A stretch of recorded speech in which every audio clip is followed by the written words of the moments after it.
Membangun harga diri yang begitu kokoh hingga tak satu pun hal di luar dirimu, termasuk ketakutanmu sendiri, mampu menggoyahkannya, adalah bentuk kebebasan sejati.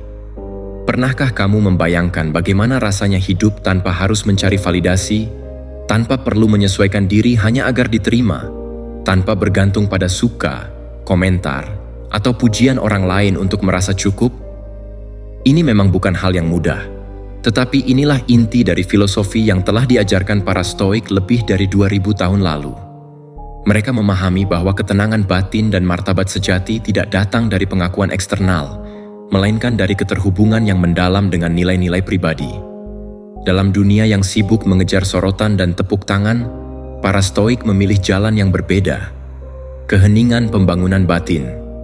Bukan karena mereka tidak peduli, dingin, atau angkuh, tetapi karena mereka telah belajar menghargai diri mereka sendiri secara utuh dan apa adanya. Psikologi modern pun mendukung pandangan ini. Harga diri yang sehat terbentuk bukan dari pujian semata, melainkan dari self-efficacy, yaitu keyakinan bahwa kamu mampu bertindak dan mengatasi tantangan hidup. Riset dalam ilmu perilaku juga menunjukkan bahwa orang yang memiliki internal locus of control, keyakinan bahwa kendali atas hidup ada di tangan mereka sendiri, lebih tahan terhadap tekanan sosial, lebih resilient terhadap kritik, dan memiliki rasa percaya diri yang lebih stabil. Hari ini, aku ingin mengajakmu membangun harga diri yang tak tergoyahkan dari dalam keluar.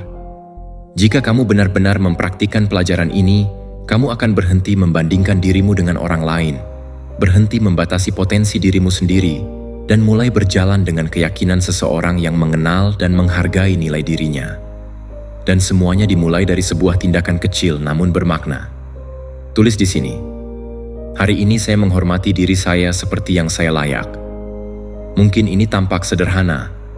Mungkin kamu tidak akan menuliskannya secara terbuka. Tapi tindakan simbolis ini adalah titik awal. Ini adalah momen ketika kamu berhenti menjadi penonton dalam hidupmu sendiri dan mulai bertindak sebagai tokoh utama. Mari kita mulai. Pelajaran 1. Kamu tidak perlu dilihat untuk memiliki nilai. Penjara terbesar dari harga diri bukanlah sesuatu yang bisa kita sentuh, lihat, atau ukur secara kasat mata. Penjara itu tidak memiliki jeruji atau rantai, tapi tetap membatasi kita setiap hari. Ia hidup di dalam kepala kita, sebuah bisikan halus yang terus bertanya, apakah mereka akan menerimaku? Apakah mereka akan menyukaiku kalau aku jadi diriku sendiri? Ini adalah bentuk tekanan sosial yang sangat umum, namun seringkali tidak kita sadari dampaknya. Psikologi menyebut kondisi ini sebagai ketergantungan eksternal terhadap harga diri, yakni ketika nilai diri kita ditentukan oleh reaksi, pujian, atau penerimaan dari orang lain.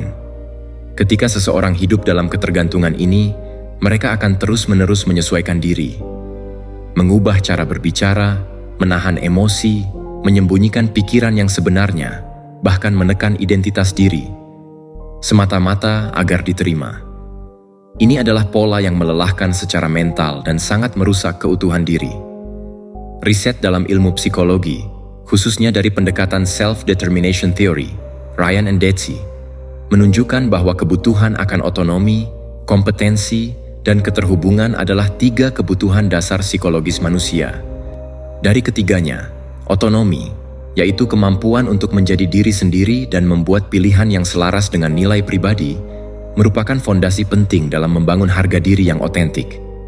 Ketika kita kehilangan otonomi karena terus mengejar penerimaan, kita sebenarnya sedang melepaskan kendali atas hidup kita kepada orang lain. Kamu tidak perlu dikenal untuk memiliki makna. Kamu tidak perlu dilihat untuk memiliki nilai.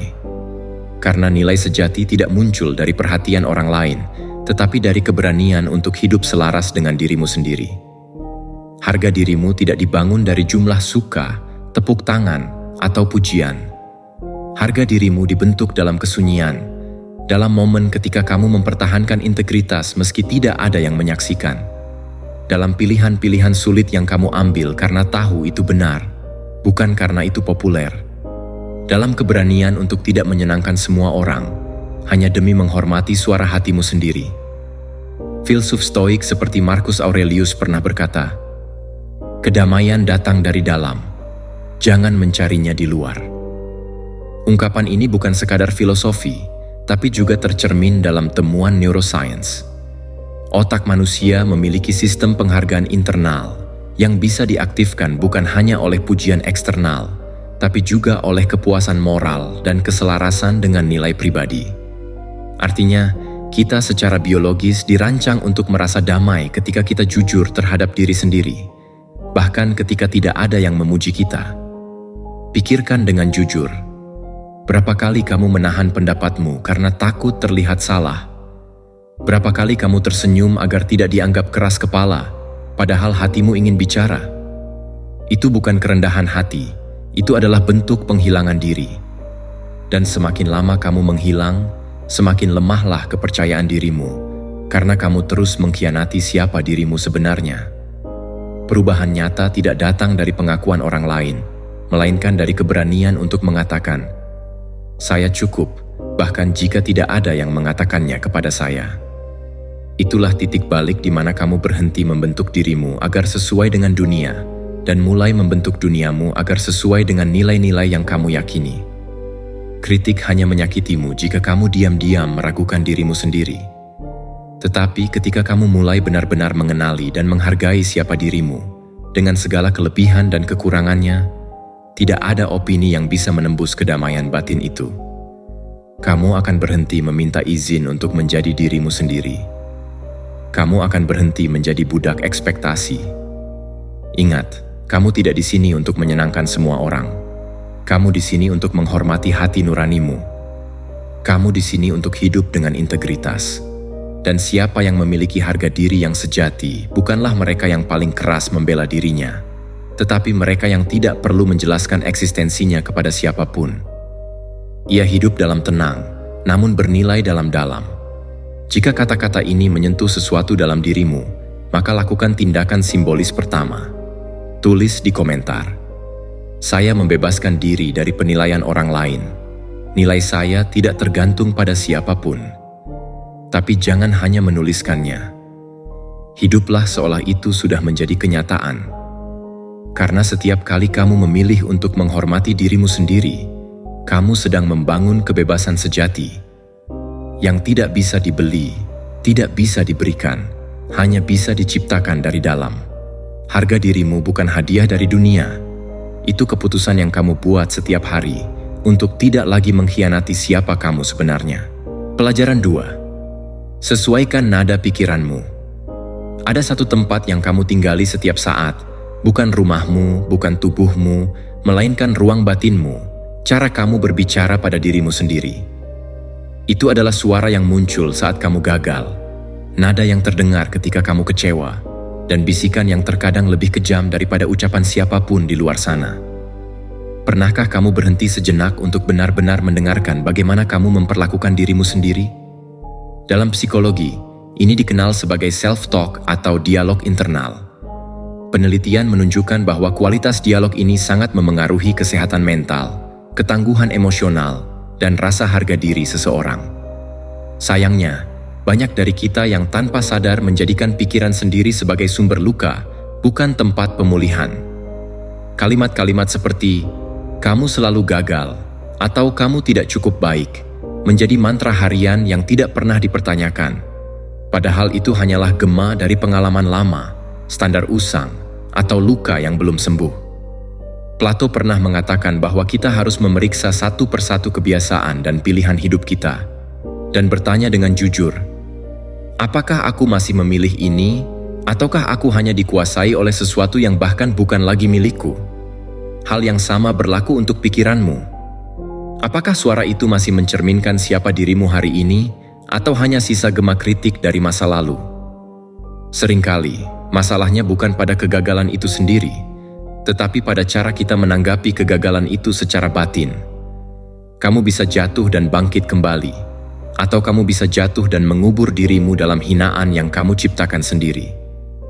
Ilmu saraf menunjukkan bahwa otak tidak membedakan dengan jelas antara kritik dari luar dan kritik dari dalam. Reaksi emosional terhadap pikiran negatif internal bisa sama kuatnya. atau bahkan lebih menyakitkan daripada hinaan orang lain.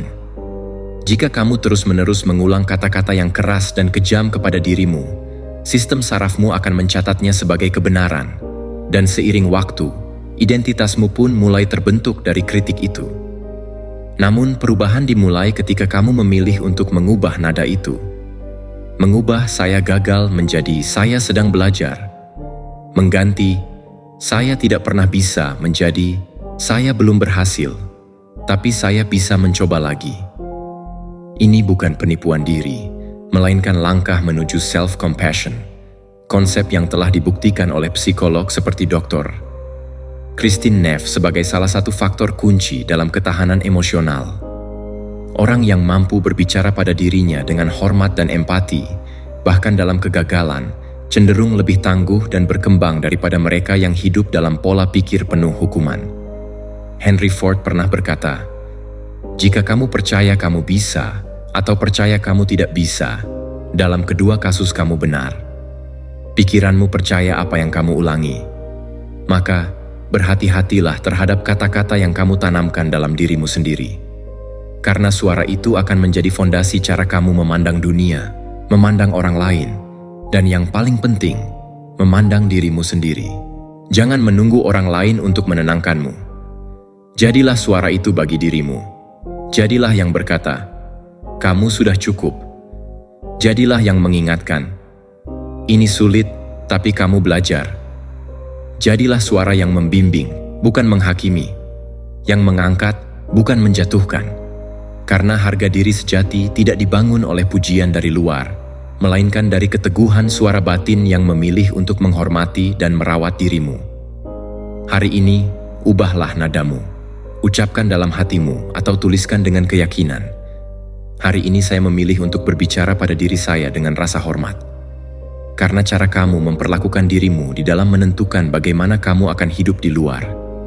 Dan ketika pikiranmu menjadi tempat berlindung, dunia berhenti menjadi ancaman. Saat itulah kamu benar-benar bebas." Pelajaran 3. Berhenti membandingkan diri. Mulailah maju. Di era di mana kehidupan orang lain terpampang setiap detik di layar ponselmu, sangat mudah untuk merasa tertinggal. Setiap kali kamu membuka media sosial, kamu dihadapkan pada parade pencapaian. Seseorang yang mencapai kekayaan di usia muda, yang tampak selalu bepergian ke tempat eksotis, yang hidupnya terlihat sempurna dan tanpa beban. Dan tanpa kamu sadari, kamu mulai mengecilkan dirimu. Kamu mulai merasa hidupmu tidak cukup menarik, perjuanganmu terlalu lambat, dan kamu tidak cukup berhasil. Tapi yang sering dilupakan adalah satu hal penting. Yang kamu lihat hanyalah sorotan, bukan keseluruhan cerita. Dalam ilmu psikologi, fenomena ini dikenal sebagai highlight reel comparison. Ketika seseorang membandingkan kehidupannya yang nyata, lengkap dengan kekacauan, rasa takut, dan ketidaksempurnaan, dengan versi terbaik dan terseleksi dari hidup orang lain. Penelitian menunjukkan bahwa kebiasaan ini berkontribusi besar terhadap munculnya perasaan rendah diri, kecemasan sosial, bahkan depresi. Karena kita tidak membandingkan hal yang setara, kita menilai keseharian kita yang mentah dengan hasil akhir orang lain yang sudah dikemas rapi. Masalahnya bukan pada keberhasilan orang lain, tetapi pada cermin mental yang kita bentuk menggunakan mereka. Ketika kamu mulai membandingkan hidupmu dengan orang lain, kamu secara tidak sadar meninggalkan dirimu sendiri. Kamu keluar dari tubuhmu, meninggalkan waktumu, meninggalkan jalur unikmu, dan berusaha menyelipkan dirimu ke dalam kerangka hidup yang tidak pernah ditakdirkan untukmu. Itulah saat kamu mulai berlari, bukan karena ingin maju, tapi karena takut tertinggal. Dan perasaan tertinggal itu tumbuh bukan karena kamu tidak berkembang, tetapi karena kamu mulai menggunakan peta orang lain untuk menilai langkahmu sendiri. Dalam teori motivasi manusia, seperti yang dijelaskan oleh Abraham Maslow dan Carl Rogers, salah satu kebutuhan terdalam manusia adalah menjadi diri sendiri secara autentik, self-actualization. Namun, proses menuju aktualisasi diri ini menjadi terhambat ketika kamu terlalu sibuk menyesuaikan diri dengan standar luar. Ketika kamu lebih peduli terlihat sukses daripada benar-benar merasa puas, kamu bisa dengan mudah kehilangan arah batinmu. Kita hidup di tengah masyarakat yang seringkali lebih menghargai hasil daripada proses, Sehingga ketika kamu memandang orang lain yang sudah sampai di tempat tertentu, kamu lupa bahwa mereka pun melewati proses yang mungkin tidak pernah mereka bagikan. Kamu lupa bahwa kamu juga sedang dibentuk, dibangun, dan diperkuat dari dalam. Kamu juga punya kemenangan yang tidak terlihat, seperti menahan diri untuk tidak marah saat kamu sangat marah, tetap bangkit saat kamu lelah, dan melanjutkan hidup bahkan ketika tidak ada yang memujimu. Ralph Waldo Emerson berkata, "Kecemburuan adalah kebodohan, dan peniruan adalah bunuh diri." Itu bukan sekadar kutipan puitis, itu adalah realitas psikologis. Setiap kali kamu iri pada jalan hidup orang lain, kamu mencabut akar dirimu sendiri. Dan ketika kamu mencoba menjadi salinan, kamu sebenarnya sedang mengkhianati keunikan yang hanya kamu miliki. Kamu tidak datang ke dunia ini untuk menjadi versi kedua dari siapapun. Kamu datang untuk hidup sebagai versi paling jujur dari dirimu. Setiap perbandingan yang tidak sehat adalah pemutusan dari kebenaran batinmu. Setiap peniruan adalah bentuk pengabaian terhadap potensimu. Karena kamu tidak pernah dimaksudkan untuk berjalan di jalur orang lain. Ritmemu, kecepatannya, medan yang kamu hadapi, semua itu telah dirancang untuk proses pertumbuhanmu sendiri. Dalam growth mindset, konsep yang diperkenalkan oleh Dr. Carol Dweck, kemajuan bukan diukur dari pencapaian eksternal, tapi dari bagaimana kamu terus tumbuh melalui tantangan dan kegagalan. Dan itu adalah sesuatu yang sangat pribadi, tak bisa dibandingkan. Jadi, tarik napas dalam-dalam dan kembalilah pada dirimu. Ingat perjuangan yang tidak kamu ceritakan kepada siapapun. Ingat saat-saat kamu berdiri teguh meski hatimu lelah. Ingat semua upaya yang kamu lakukan dalam diam, bukan untuk dipuji, tetapi karena kamu tahu itu penting untuk pertumbuhanmu.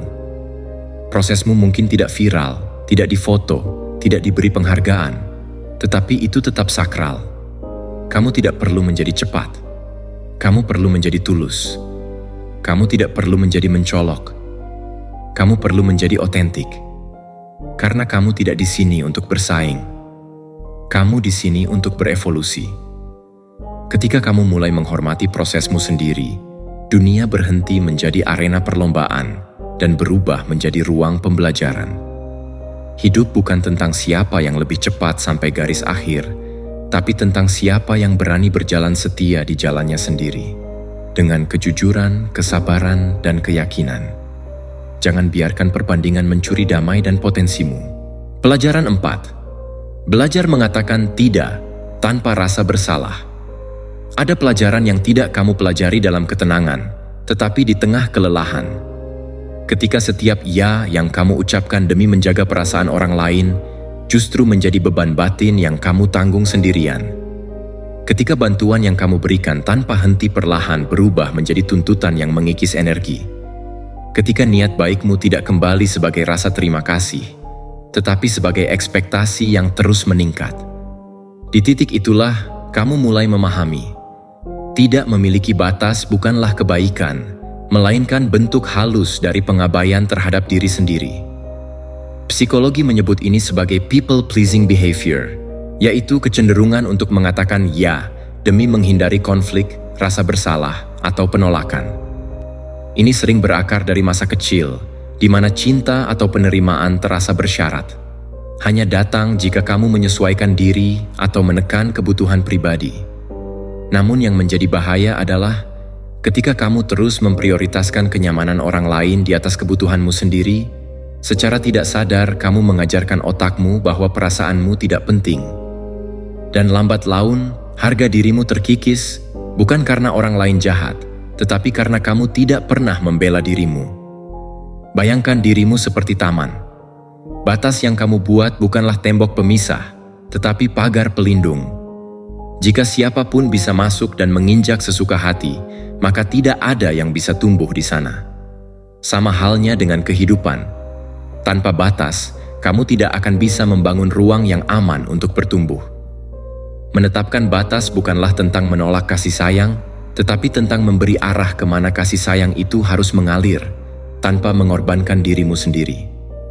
Epictetus pernah berkata, "Bukan dalam kuasa kita untuk mengontrol apa yang dilakukan orang lain, tetapi kita bisa mengontrol apa yang kita izinkan." Ini adalah fondasi dari personal boundaries, konsep penting dalam psikologi kesehatan mental. Ketika kamu berkata tidak untuk hal yang melelahkan atau menyakitkan, kamu tidak sedang menjadi egois.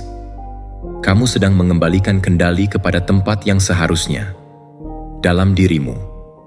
Faktanya, riset menunjukkan bahwa orang yang memiliki batas yang sehat lebih mampu menjaga hubungan jangka panjang, lebih rendah tingkat kecemasan sosialnya, dan memiliki tingkat kepuasan hidup yang lebih tinggi. Mereka tidak perlu menyenangkan semua orang, karena mereka belajar menyenangkan diri sendiri dengan cara yang sehat. Tentu saja, ketika kamu mulai menetapkan batas, tidak semua orang akan senang. Orang yang terbiasa mengandalkan kamu untuk segalanya akan merasa kehilangan kendali. Mungkin mereka akan menyebutmu egois, berubah, atau tidak seperti dulu. Tetapi itu hanyalah reaksi terhadap kehilangan akses yang sebelumnya mereka miliki atas waktumu, emosimu, bahkan kelembutanmu yang kamu serahkan tanpa batas. Jangan biarkan label itu membuatmu mundur. Karena seringkali, mereka yang menyebutmu egois adalah mereka yang paling diuntungkan saat kamu lupa mencintai dirimu sendiri. Belajar mengatakan tidak harus dilakukan dengan marah atau berteriak. Cukup dengan ketegasan yang lembut. Terima kasih, tapi kali ini saya tidak bisa. Atau saya menghargai permintaanmu, tapi ini melewati batas saya. Kejelasan adalah kasih sayang yang lebih besar daripada kepura-puraan untuk menjaga suasana. Seneca pernah menulis, siapa yang memberi segalanya kepada semua orang, suatu hari akan tidak memiliki apapun untuk dirinya sendiri. Dan itu adalah kenyataan yang keras. Jika kamu terus memberi tanpa henti, kamu akan kehabisan bukan hanya energi, tapi juga identitas. Maka mulai hari ini, berhentilah menunggu sampai kamu kelelahan, sakit hati, atau ambruk secara fisik untuk mulai mempertahankan dirimu. Jangan tunggu badai datang untuk berteduh. Dirimu layak untuk dilindungi, bukan hanya dicintai. Dan jika seseorang tidak bisa menerima batas yang kamu buat dengan hormat, mungkin mereka tidak pernah benar-benar menghargaimu. Mereka hanya menghargai akses mudah kepada dirimu. Hari ini, buatlah keputusan baru. Tulis di komentar. Hari ini saya menetapkan batas dengan tegas dan tanpa rasa bersalah. Karena siapa yang belajar berkata tidak dengan jelas, akhirnya memberi ruang bagi ya yang lebih tulus, lebih sehat, dan benar-benar datang dari tempat yang utuh. Pelajaran 5. Jadilah orang yang kamu janjikan untuk menjadi. Karena harga diri tumbuh dari integritas, bukan imajinasi. Setiap orang pernah mengucapkan janji dalam hati. Aku ingin dihormati. Aku ingin merasa aman dengan diriku sendiri. Aku ingin hidup sebagai versi terbaik dari diriku. Namun, pertanyaan pentingnya adalah, apakah perilakumu hari ini sejalan dengan janji-janji itu? Karena tidak peduli seberapa mulia tujuanmu, jika tindakan sehari-harimu mengkhianatinya, maka secara psikologis, kamu sedang merusak kepercayaan yang paling dasar, kepercayaan terhadap dirimu sendiri. Psikologi menyebut ini sebagai self-betrayal, bentuk pengingkaran terhadap nilai dan batasan pribadi. Ini bukan tentang pengkhianatan besar, tetapi tentang ribuan keputusan kecil yang tampak sepele. Saat kamu berkata iya padahal hatimu berkata tidak. Saat kamu tidak memegang komitmen pada hal-hal yang kamu tahu penting bagimu. Saat kamu membentuk diri demi diterima orang lain. Disitulah kamu mulai melemahkan pondasi harga dirimu. Menurut self-determination theory yang dikembangkan oleh Deci dan Ryan, manusia memiliki 3 kebutuhan psikologis utama. Otonomi, kendali atas hidup sendiri, kompetensi, kemampuan merasa mampu, dan keterhubungan. Relasi yang tulus. Setiap kali kamu mengabaikan nilai-nilai inti demi diterima atau menyenangkan, kamu menyerahkan otonomimu. Dan saat otonomi hilang, harga diri pun ikut melemah. Kamu tidak bisa membangun rasa hormat dari luar jika kamu sendiri mengingkari dirimu dari dalam. Setiap kali kamu mengabaikan prinsipmu demi kenyamanan sesaat, kamu mengirim pesan halus kepada batinmu. Kamu tidak cukup penting. Dan seiring waktu, suara batin itu menjadi samar. Kamu mulai kehilangan orientasi. kamu tidak tahu lagi siapa dirimu sebenarnya. Kamu tersesat bukan karena orang lain menjauh, tetapi karena kamu menjauh dari dirimu sendiri. Apakah kamu pernah merasakannya? Duduk sendiri, mendengar pikiranmu sendiri, dan merasa asing? Momen ketika kamu bertanya dalam diam, "Kenapa aku membiarkan ini terjadi padaku?" Itu bukan drama. Itu adalah alarm sunyi dari dalam jiwa yang merindukan keutuhan. Dan keutuhan itu tidak akan pernah datang hanya dengan kata-kata atau afirmasi. Ia hanya bisa dibangun melalui tindakan yang setia pada nilai-nilai terdalammu. Berulang kali, bahkan ketika tidak ada yang melihat. Kamu bisa berbicara panjang tentang menjadi autentik. Tapi jika hidupmu dipenuhi upaya untuk menyenangkan orang lain, untuk menjaga penampilan, untuk mengikuti arus meski bertentangan dengan keyakinanmu, maka kamu tidak sedang menjadi dirimu sendiri. Kamu sedang memerankan versi yang bisa diterima oleh dunia, dan tidak ada damai dalam penyamaran. Penyembuhan sejati dan kekuatan batin muncul saat kamu memilih untuk jujur pada dirimu, bukan melalui langkah besar, tetapi melalui kesetiaan kecil setiap hari. Seperti biji yang tumbuh menjadi pohon, konsistensi dalam hal kecil adalah yang menciptakan rasa hormat dari dalam. Ketika kamu mulai menolak keputusan yang membuatmu menjauh dari integritasmu, ketika kamu mulai berkata tidak, bukan karena marah, tetapi karena sadar, disitulah kamu mulai membangun martabat, bukan yang diminta, tapi yang dipancarkan. Berlatihlah mulai hari ini. Setiap kali kamu dihadapkan pada pilihan, tanyakan satu hal ini.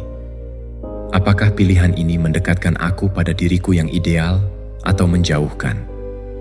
Jika menjauhkan, jangan lakukan. Bukan karena kamu takut, tapi karena kamu menghormati dirimu. Setiap keputusan yang selaras dengan kebenaranmu akan memperkuat suara batinmu.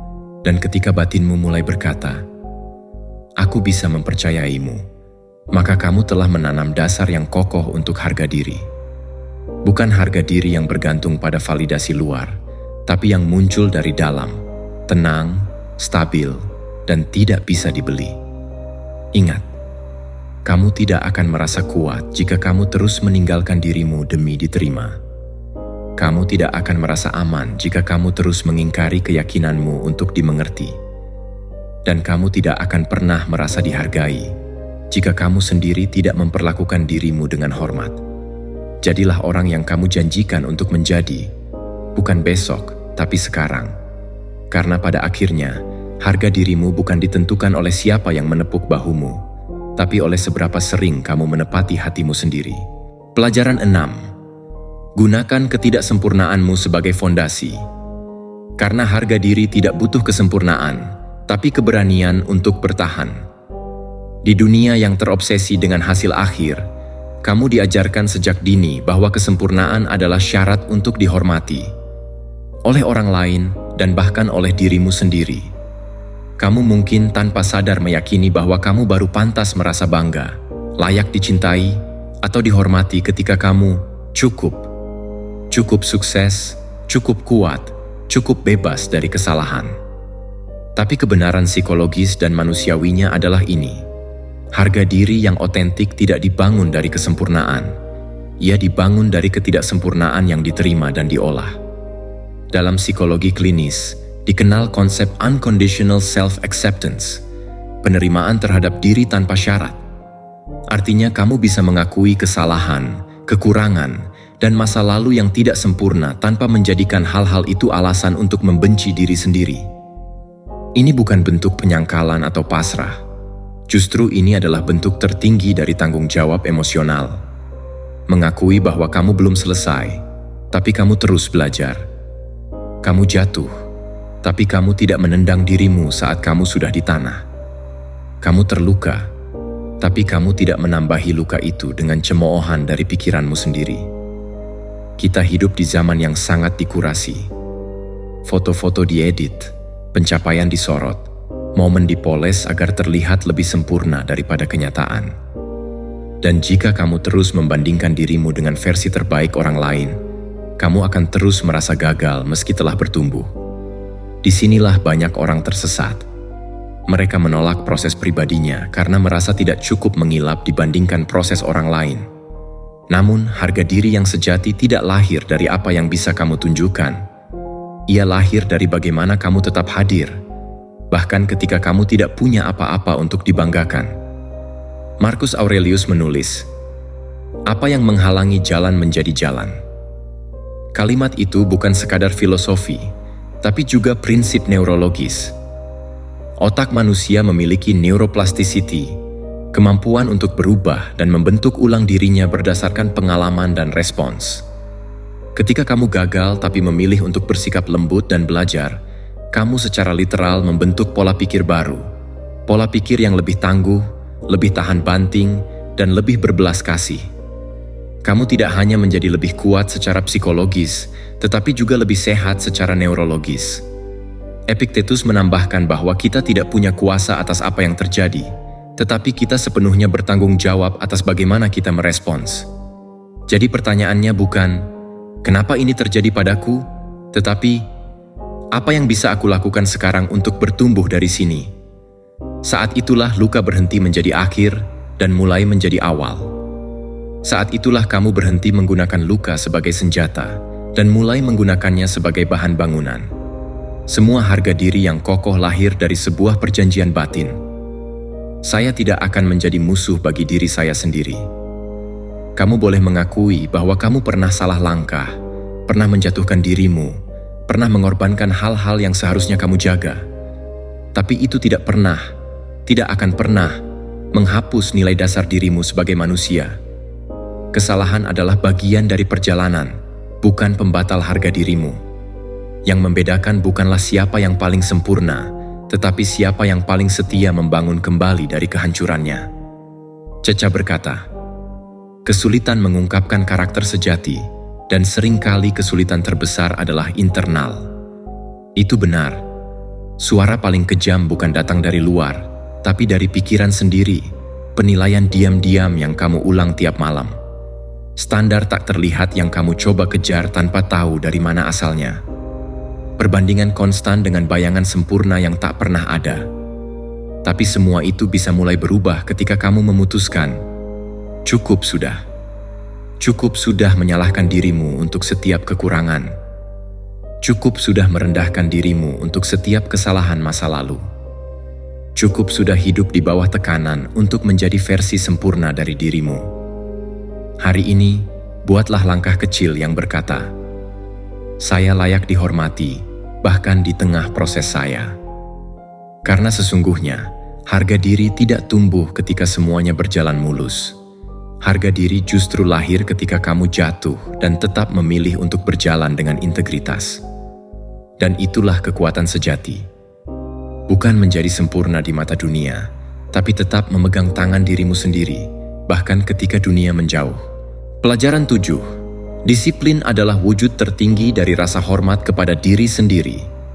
Banyak orang berpikir bahwa yang menghancurkan rasa percaya diri adalah kegagalan besar atau kurangnya bakat.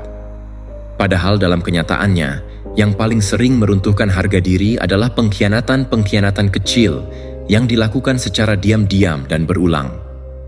Janji-janji sederhana yang tidak ditepati. Ketika kamu berkata akan bangun lebih pagi tapi menekan tombol snooze. Ketika kamu bersumpah akan berubah tapi menyerah setelah 3 hari.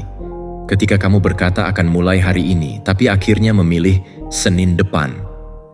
Semua itu tampak sepele, tapi seperti tetesan air di atas batu, mereka mengikis kepercayaan dirimu dari dalam. Dalam dunia psikologi, ini disebut sebagai self-integrity erosion, pengikisan integritas diri. Kamu mungkin tidak menyadari efeknya secara langsung, tapi setiap kali kamu mengabaikan keputusanmu sendiri, otak mencatatnya. Dan seiring waktu, kamu mulai kehilangan keyakinan bahwa kamu bisa memegang kata-katamu sendiri. Kamu merasa tidak percaya diri bukan karena kamu tidak mampu, tapi karena kamu tidak yakin kamu akan menepati komitmenmu. Dan inilah awal dari ketidakpercayaan batin yang menyusup dalam segala aspek hidupmu. Kamu tidak butuh motivasi lebih banyak, karena motivasi itu sifatnya fluktuatif, datang dan pergi. Yang kamu butuh adalah sistem, sebuah pola tindakan yang tidak tunduk pada suasana hati. Inilah inti dari disiplin yang sejati. Bertindak meskipun tidak semangat, bergerak meskipun belum terlihat hasilnya, tetap memegang keputusan meskipun tidak ada yang menonton. Para filsuf Stoik seperti Epictetus dan Marcus Aurelius tidak pernah mengajarkan tentang motivasi sebagai syarat untuk bertindak. Mereka berbicara tentang kendali internal, tentang menguasai reaksi diri saat dunia tidak sesuai harapan. Dalam konteks modern, ini sejalan dengan teori executive function dalam ilmu saraf, yang menyatakan bahwa kemampuan untuk mengatur perhatian, mengelola dorongan sesaat, dan memegang rencana jangka panjang adalah kunci dari perkembangan pribadi. Semua ini hanya bisa terlatih melalui disiplin, bukan melalui dorongan sesaat. Namun, penting untuk dipahami bahwa disiplin bukanlah penjara. Disiplin yang sehat tidak membelenggu, tetapi membebaskan. Ia bukan sistem hukuman, melainkan bentuk penghormatan kepada diri sendiri. Ketika kamu berkata, "Saya akan melakukan ini setiap hari," dan kamu benar-benar melakukannya, bahkan saat tidak ada yang melihat, kamu tidak hanya membangun rutinitas. Kamu membangun fondasi psikologis yang mengatakan, "Saya bisa mengandalkan diriku sendiri."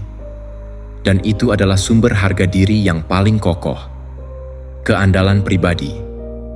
Mau membangun kembali rasa percaya diri? Jangan mulai dari hal besar. Mulailah dari satu hal kecil, yang konkret dan realistis. Mungkin itu olahraga 5 menit, menulis 3 kalimat di jurnal, atau mematikan ponsel 1 jam sebelum tidur. Apapun bentuknya, lakukan bukan untuk membuktikan sesuatu pada orang lain, tapi sebagai janji pribadi. Karena setiap kali kamu menepati satu janji, kamu mengembalikan bagian kecil dari martabatmu yang pernah hilang. Sedikit demi sedikit, kamu akan merasa kuat kembali. Bukan karena kamu sempurna, tapi karena kamu konsisten. Pikirkan ini sebagai latihan stoik modern. Pilih satu tindakan kecil, sederhana, tapi bermakna. Jadikan itu sumpah internalmu. Katakan dalam hati, "Saya akan melakukan ini setiap hari, bukan untuk dilihat, tapi untuk menghormati diriku sendiri." Maka kamu tidak hanya akan berubah secara perilaku, tapi juga secara neurologis. Otakmu mulai mengasosiasikan dirimu dengan kredibilitas. Suara batinmu tidak lagi dipenuhi keraguan, melainkan keyakinan. Dan dari situlah kekuatan batin tumbuh. Disiplin sejati bukan tentang menjadikan dirimu seperti robot. Disiplin sejati adalah keputusan sadar untuk bertindak berdasarkan siapa kamu ingin menjadi, bukan siapa kamu rasakan hari itu. Jika kalimat ini menggugah hatimu, tulislah di komentar. Hari ini saya memilih untuk memenuhi apa yang saya janjikan. Saya disiplin. Tapi yang terpenting, jangan hanya menulis, hidupi. Karena itulah janji yang diulang-ulang dengan tindakan, yang suatu hari akan menjelma menjadi kekuatan tak tergoyahkan yang berasal dari dalam dirimu sendiri. Pelajaran 8. Hadapi apa yang kamu takuti dan kembalilah tak dikenali. Tidak ada yang tumbuh dengan melindungi diri sepanjang waktu. Orang yang tumbuh adalah yang menghadapi, yang bergetar tetapi maju, yang tidak menunggu ketakutan menghilang, tetapi menjadi lebih besar dari itu. Apakah kamu menyadari bagaimana ketakutan menyamar? Kadang-kadang datang sebagai kelelahan, kadang-kadang sebagai penundaan, kadang-kadang sebagai alasan yang elegan. Ini bukan waktu yang tepat. Saya perlu mempersiapkan diri lebih baik. Tetapi di dalamnya, apa yang kamu lakukan adalah menyerah. Dan setiap kali kamu menyerah, ketakutan tumbuh. Bukan karena itu tak terkalahkan, tetapi karena kamu memberinya makan dengan ketidakhadiranmu. Montaigne berkata, "Orang yang paling takut menderita lebih dari keburukan yang ditakuti." Artinya, penderitaan tidak ada pada peristiwa, tetapi pada antisipasi, pada imajinasi yang berlebihan, pada monolog internal yang mengubah tantangan menjadi monster. Dan kemudian, tanpa kamu sadari, kamu mulai hidup dalam versi terbatas dari dirimu sendiri, seperti seseorang yang hidup dengan baterai ponsel terjebak di 10%. Kamu memiliki sistem yang kuat, tetapi membatasi penggunaannya karena takut kehabisan. Kamu menghindari membuka jendela tertentu, menjelajahi fungsi, melakukan apa yang sebenarnya ingin kamu lakukan.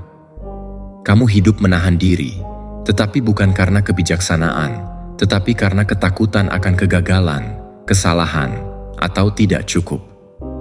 Penyair Romawi Horace menulis, "Siapa yang telah memulai telah melakukan setengah jalan, karena tindakan sederhana untuk memulai, meskipun dengan ketidakpastian, sudah merupakan tindakan keberanian." Dan itu adalah keberanian. Bertindak tanpa jaminan adalah langkah yang datang sebelum kepercayaan. Ini adalah memilih untuk berjalan meskipun kamu tidak melihat seluruh jalannya. Melarikan diri selalu tampak lebih aman. Menghindar, menunda, diam, dan menyamar juga. Tetapi semua itu memiliki biaya. Kamu kehilangan kesempatan untuk melihat siapa dirimu yang sebenarnya. Dan yang terburuk adalah kamu mulai tidak mempercayai dirimu sendiri. Kepercayaan dibangun dengan perjalanan. Kamu menghadapi ketakutan dan kembali dengan bukti bahwa kamu bisa. Ilmu saraf menyebutnya plastisitas emosional. Dengan setiap penaklukan, otakmu belajar, "Saya bertahan." Dan dari sana, apa yang sebelumnya membuatmu terhenti menjadi dasar. Zona nyamanmu mengembang, dan begitu juga hidupmu. Jadi, jangan lagi melarikan diri. Pilih ketakutan tertentu, beri nama, hadapi itu, dan katakan, "Hari ini saya tidak akan bersembunyi." Setelah itu, lakukan gerakan nyata, sebuah isyarat kecil tetapi konkret yang membuktikan pada dirimu sendiri bahwa kamu tidak akan meninggalkan dirimu lagi. Karena harga diri bukanlah merasa siap, tetapi memutuskan untuk bertindak, bahkan ketika tidak sempurna. Ini adalah mengetahui bahwa kamu tidak membutuhkan audiens untuk membuktikan dirimu. Kamu membutuhkan keberanian untuk menemukan dirimu sendiri. Jika ini menyentuhmu dengan cara tertentu, tulis di komentar, "Hari ini saya menghadapi ketakutan. Saya tidak lagi bersembunyi." Biarkan frasa itu tidak hanya tinggal di dunia digital, tetapi dipraktikkan dalam hidupmu. Karena di sisi lain ketakutan bisa jadi potensi terbesarmu. Pelajaran 9. Ambil kendali atas uangmu. Kamu tidak perlu kaya, tetapi kamu perlu bertanggung jawab atas uangmu. Karena kekacauan finansial tidak hanya mempengaruhi kantongmu, tetapi juga harga dirimu, energimu, dan perasaan kontrol atas hidupmu sendiri. Bukan jumlah yang masuk yang paling melemahkanmu, tetapi cara kamu mengelolanya. Itu adalah kekosongan yang kamu coba isi dengan barang-barang, frustrasi yang kamu coba redam dengan pembelian, ketidakamanan yang kamu coba sembunyikan dengan penampilan. Berapa kali kamu menghabiskan tanpa perlu hanya untuk merasakan bahwa kamu bisa atau membeli sesuatu, bukan karena kamu benar-benar menginginkannya, tetapi karena kamu mencoba untuk menghilangkan hari yang buruk, perasaan buruk, versi dirimu yang tidak ingin kamu hadapi. Kebenarannya adalah cara kamu mengelola uang adalah cerminan dari hubungan yang kamu miliki dengan dirimu sendiri. Siapa yang tidak tahu mendengarkan diri, menghabiskan untuk menenangkan diri. Siapa yang tidak tahu merawat diri, mengonsumsi untuk mengalihkan perhatian. Dan siapa yang tidak tahu bertahan di dalam, mencoba mempertahankan citra di luar. Seneca berkata bahwa tidak ada orang yang miskin karena memiliki sedikit, tetapi karena menginginkan lebih tanpa henti. Dan keinginan yang tidak terkontrol itu, dorongan konstan untuk lebih, hampir selalu lahir dari kekosongan emosional yang tidak terselesaikan. Mengatur keuanganmu lebih dari sekadar membuat lembaran kerja. Itu adalah belajar untuk mengatakan tidak pada dorongan. Itu adalah tahu untuk menunggu. Itu adalah membuat keputusan sadar yang mendukung hidup yang ingin kamu bangun, dan bukan hanya kesenangan sesaat. Dan itu membangun harga diri karena setiap kali kamu memenuhi rencana, kamu mengirimkan sinyal ke pikiranmu, "Saya memiliki kendali." Dan ketika kamu merasa memiliki kendali, kamu tidak merasa putus asa untuk mendapatkan persetujuan atau gangguan. Pikirkan berapa banyak orang yang hidup dengan kecemasan karena takut akhir bulan, atau merasa bersalah karena tidak bisa menabung, atau bahkan berutang untuk mempertahankan gaya hidup yang bahkan tidak mencerminkan siapa mereka. Ini bukan tentang menghakimi. Ini tentang memahami bahwa harga diri juga dibangun dengan keputusan praktis, dan bahwa kebebasan emosionalmu bergantung sebagian pada bagaimana kamu mengelola apa yang kamu miliki. Kamu tidak perlu menghasilkan lebih banyak untuk mulai mengubah. Kamu perlu melihat dengan jujur apa yang masuk, apa yang keluar, apa yang mendorongmu untuk menghabiskan, dan membuat keputusan yang lebih selaras dengan siapa kamu ingin menjadi dan bukan dengan siapa yang dunia harapkan kamu terlihat. Apakah kamu ingin mulai sekarang? Tentukan tujuan keuangan kecil yang menghormati realitasmu. Itu bisa jadi mencatat semua pengeluaran selama 7 hari, menyimpan jumlah simbolis setiap minggu, atau bahkan berhenti membeli secara impulsif selama sebulan. Praktikkan itu minggu depan dan perhatikan efeknya. Kamu tidak hanya akan menjaga uang, kamu akan menegaskan pada dirimu sendiri bahwa kamu mampu menegakkan keputusan. Dan itu mengubah segalanya. Karena setiap tujuan kecil yang tercapai memperkuat rasa kompetensi, stabilitas, dan kekuatan pribadi. Kamu mulai menyadari bahwa kamu memiliki lebih banyak kendali. Dan ketika kamu merasakan kendali itu, pikiranmu tenang, kecemasanmu berkurang, dan kepercayaan dirimu tumbuh. Bukan karena sesuatu yang diberikan kepadamu, tetapi karena sesuatu yang kamu bangun. Jadi ubah keputusan itu menjadi komitmen untuk dirimu sendiri. Tulis di komentar, "Saya menjaga uang saya karena saya menjaga diri saya."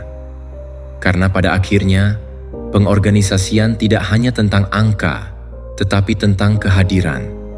Dan setiap kali kamu merawat apa yang kamu miliki, hidup memahami bahwa ia dapat mempercayaimu lebih banyak lagi. Terima kasih telah membuka ruang dalam hati dan waktumu untuk bersama kami. Kehadiranmu, meski dalam diam, telah menciptakan resonansi yang tak terukur. Dukunganmu melalui langganan, komentar, dan energi yang kamu pancarkan adalah bahan bakar bagi perjalanan ini. Jika pesan ini menyentuh jiwamu, tinggalkan angka 77 di komentar sebagai isyarat niatmu kepada alam semesta. Biarkan video ini terus berputar, bahkan saat kamu tidak benar-benar mendengarkan, karena energinya tetap bekerja, tetap meresap, tetap menyelaraskan.